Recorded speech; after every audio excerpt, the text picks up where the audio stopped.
Perkenalkan, nama saya Yohan Pela Prislia Umbo dari Universitas Trinity Manado, Prodi Farmasi. Di sini saya akan menjelaskan intisari dari presentasi kelompok 5 dan 6. Dan kita mulai dari kelompok 5, yaitu resep pulvis.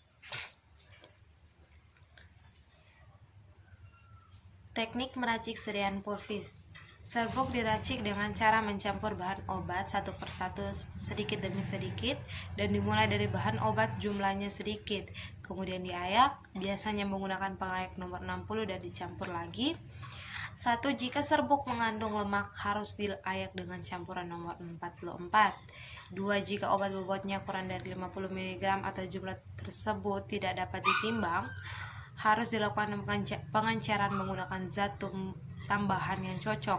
3. Jika obat berupa serbuk kasar, terutama Simplicia nabati, serbuk digerus lebih dahulu sampai derajat halus sesuai yang tertera pada pengayak dan derajat halus serbuk. Setelah itu dikeringkan pada suhu tidak lebih dari 50 derajat. 4. Jika obat berupa cairan, misalnya tinktur dan ekstra cair, pelarutnya diluapkan hingga hampir kering dan serbukan dengan zat tambahan yang cocok. 5. Obat bermassa lembek, misalnya ekstra kental, dilarutkan dalam pelarut yang sesuai dan secukupnya dan diserbukan dengan zat tambahan yang cocok. Jika serbuk obat mengandung bagian yang mudah menguap, dikeringkan dengan pertolongan kapur tohor atau bahan pengering lain yang cocok. Kemudian yaitu syarat-syarat sediaan pulvis: kering, halus, homogen, memenuhi uji keragaman bobot, seragam dalam bobot, seragam dalam zat yang terkandung, yang berlaku untuk serbuk terbagi atau pulveras yang mengandung obat keras, narkotik, dan psikotropik. Kemudian racikan pulvis. 1. Setarakan menara timbang miligram dan gram blanch. 2. Bahan-bahan ditimbang sesuai permintaan. 3. Campur sedikit demi sedikit bahan sesuai dengan resep menggunakan mortir. 4. Campur hingga terbentuk massa yang lembek. 5. Taburi talc sedikit demi sedikit sambil diaduk hingga kering seperti serbuk. 6. Tetes methyl salicylate.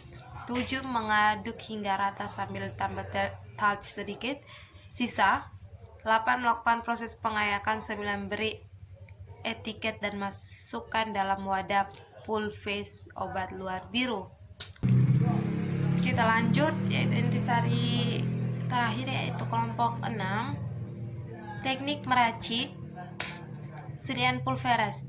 Jangan campur obat berkhasiat keras dalam keadaan tidak diencerkan.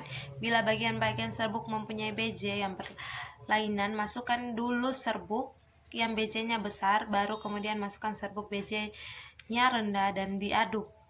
Kemudian jangan menggerus bahan-bahan serbuk dalam jumlah banyak sekaligus. Dalam membuat serbuk lebih baik bila bahan-bahan baku kering, maka untuk itu menggerus serbuk kristal lebih baik menggunakan mortir panas. Cara mencampur campora dalam serbuk dilakukan dengan melarutkan campora dengan spiritus fortior dalam mortir. Cara mencampur ekstra kental dengan serbuk dilakukan dengan mengencerkan dulu ekstranya dengan cairan penyari yang cocok dalam mortir panas. Kemudian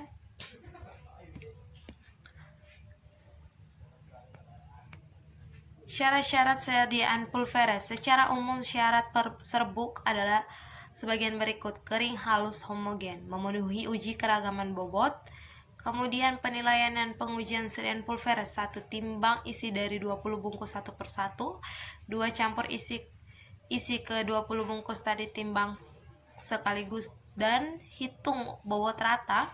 Penyimpangan antara penimbang satu persatu terhadap bobot isi rata-rata tidak lebih dari 15% dari tiap bungkus dan tidak lebih dari 10% untuk tiap 18 bungkus lainnya.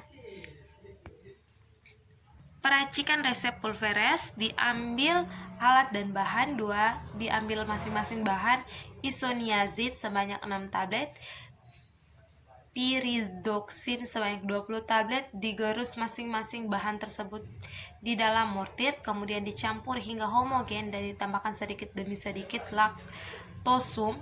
Serbuk yang telah homogen dikeluarkan dari dalam mortir, kemudian dibagi menjadi 2 bagian, lalu masing-masing dibagi 10 hingga jumlahnya menjadi 20 bagian sama rata. Serbuk dibungkus menggunakan kertas perkamen dan dimasukkan ke dalam wadah sak obat. Terakhir diberi etiket putih untuk pemakaian dalam. Sekian dari intisari dari kelompok 5 dan kelompok 6. Terima kasih.